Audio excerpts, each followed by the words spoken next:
बार शब्द प्रयोग किया गया है? जिसके घर पे संतान न हो और एक ही बार जीवन में ऐसी बात आवे कि मेरे घर पे संतान नहीं है और मन ग्लानि से भर जाए, इस बात को आपकी बुद्धि स्वीकार करती है? बिल्कुल नहीं करेंगे। क्यों? जिसके घर पे संतान नहीं है, शाम को खा पी लेने के बाद और चारपाई पे लेट जाता होगा तो अंदर से कोई कचोटता होगा, इतने धन संपत्ति वैभव, संतान के बिना सब सुख। लेकिन महाराज दशरथ के मन में एक ही बार आई कि यहाँ थोड़ा चिंतन करना है, विचार करना है। क्या? एक तो होती है जिज्ञासा और एक होती है प्रबल जिज्ञासा। जिज्ञासा तो बार बार उठती रही और वो विलीन होती रही, लेकिन प्रबल जिज्ञासा जीवन में एक बार और सहज नहीं उठी, उठाने से उठी है। कैसे? ये सूर्यवंश के गुरु हैं कौन? वशिष्ठ जी। और वशिष्ठ जी की पत्नी को नाम क्या है? अरुंधति।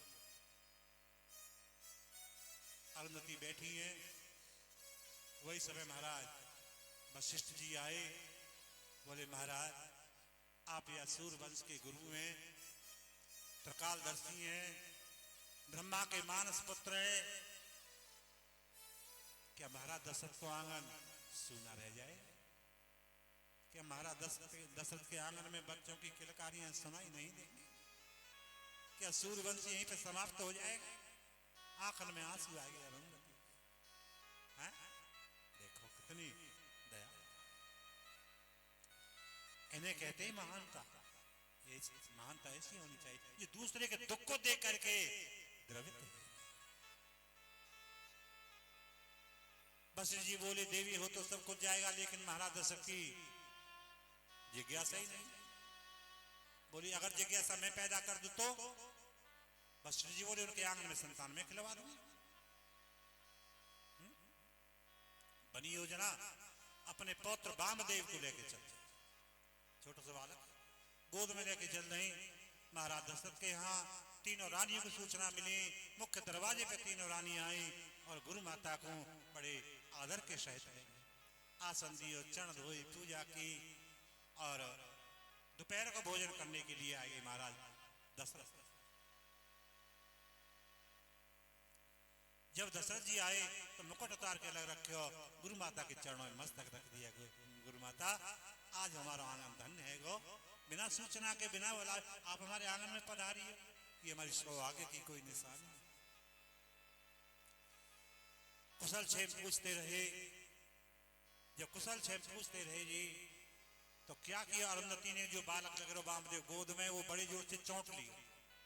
अब बालक रोवे लगे, बालक रोवे लगे। क्या बात है गुरु माता, लालन रो क्यों रहे? लालन रोए क्यों? देवी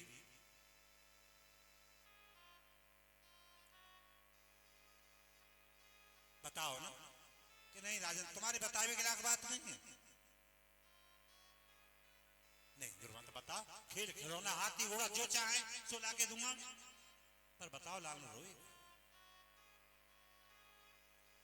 तब तो महाराज कह रहे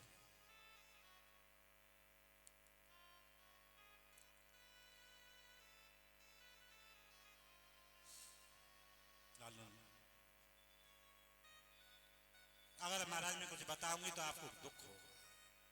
अब महाराज की जिज्ञासा बढ़ती जा रही है कि बिल्कुल अब तो मेरे प्रति कोई बात न बताओ ना गुरु माता, कारण क्या है, वजह क्या?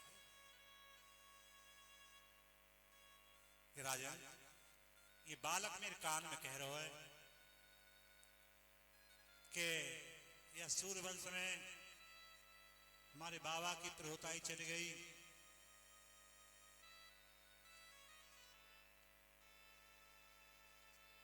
पिताजी की चली गई और इनके तो कोई संतान नहीं है, आगे आगे हमारी प्रहोताई कैसे चले?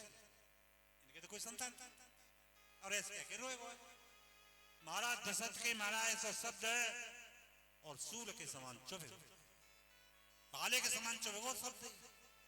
नेक बालक ऐसी बात कर रहा, खान पान है सब भूल गए और नंगे चरणों से गुरु वशिष्ठ के आश्रम की ओर चले।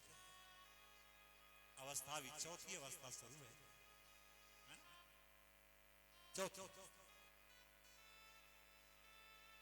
किसी ने पूछा, भगवान से कहा कि भगवान आपने तो वचन दिया है कि मैं तुम्हारे यहाँ पर पुत्र के रूप में जन्म लूंगा, फिर आप वहां जा क्यों नहीं रहे?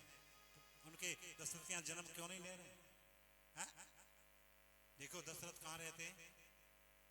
अयोध्या क्या है? धाम। अयोध्या धाम में निवास करते हैं।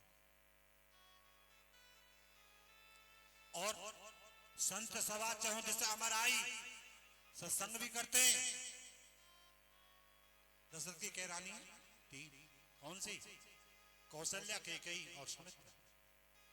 कौशल्या क्या? ज्ञान स्वरूपा, और कैकेयी कर्म स्वरूपा,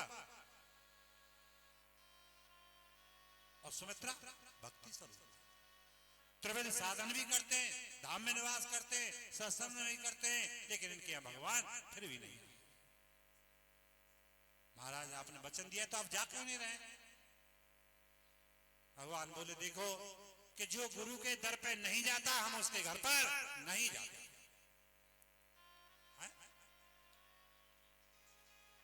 सतगुरु वेद्य वचन विश्वासा, सतगुरु